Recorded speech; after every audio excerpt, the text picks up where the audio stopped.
The Beats. They were a generation of writers, poets and artists in the 1950s who challenged authority, rejected mainstream middle-class American values, and advocated a life of spontaneity. They thrived on creativity and they thrived on life. For the Beats, it was about jazz, free love, drinking, radical politics and words. Poetry and prose.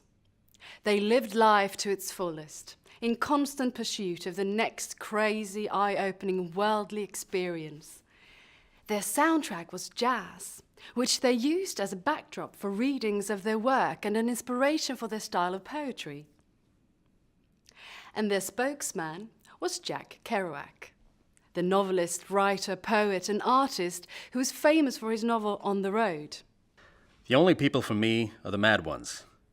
The ones who are mad to live, mad to talk, mad to be saved, desirous of everything at the same time. The ones who never yawn or say a commonplace thing, but burn, burn, burn, like fabulous yellow Roman candles, exploding like spiders across the stars. And in the middle you see the blue center light pop, and everybody goes, ah.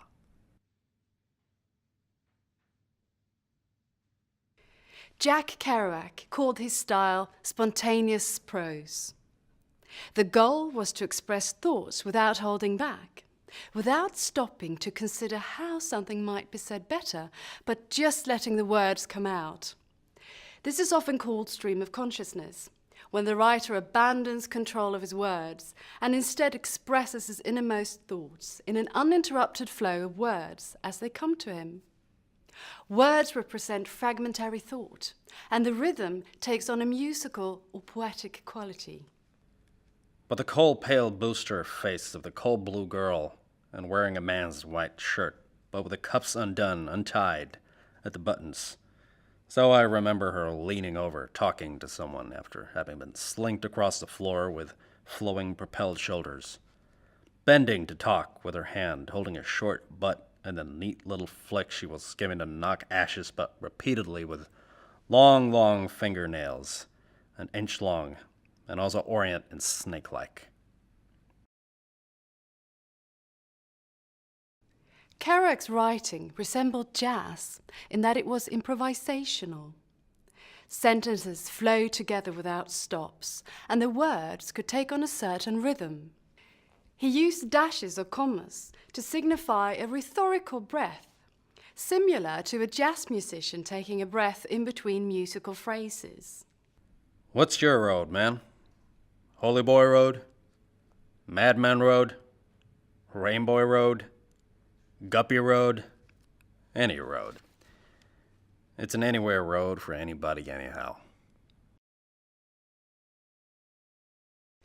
Kerouac was so committed to this style of writing that he wrote his novel On the Road in just 3 weeks, typing 100 words a minute in marathon sessions.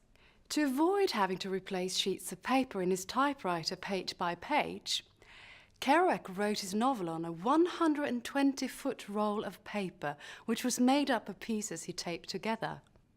This gave him the freedom to write in an uninterrupted flow. The manuscript is now famously known as the Scroll, and it was recently purchased for $2.4 million. On the Road is today considered the testament of that generation, the Beat generation. Kerouac and his peers not only influenced later generations of writers, but also influenced Western culture more broadly. The cultural impact of this generation of non-conformists would pave the way for the hippies in the 1960s, inspire rock and roll musicians such as the Beatles and Bob Dylan, and challenge the prestigious literati to accept more self-expressive, freer forms of poetry and prose. The creativity of the Beat generation continues to inspire and is sure to inspire creativity in generations to come.